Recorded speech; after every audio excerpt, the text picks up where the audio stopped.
мына уағызды боқтайтын жігіттерге жіберіп қойыңыздар. Пайғамбарымыз саллаллаху алейхи вассалам айтады, кімде-кім біреудің әкесімен немесе шешесімен боқтайтын болса, ол біліп қойсын дейді, ол өзінің ата-анасын боқтап жатыр дейді. Алла сақтасын.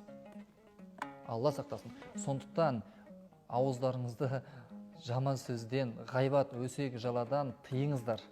Пайғамбарымыз деп айтады, кімде-кім Аллаға иман келтірсе, және оның қияметіне иман келтірсе, онда фәл якул хайран ау лиясмут, онда ол жақсы сөз сөйлесін дейді, немесе үндемесін дейді. Сондықтан мына тілімізге ие болайық.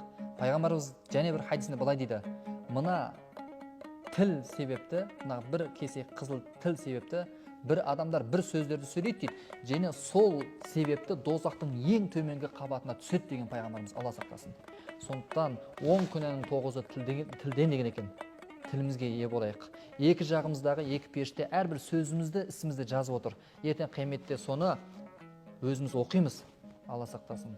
Сондықтан барынша жақсы сөз сөйлейік. Алла Тағала боқтайтын адамдарды жақсы көрмейді.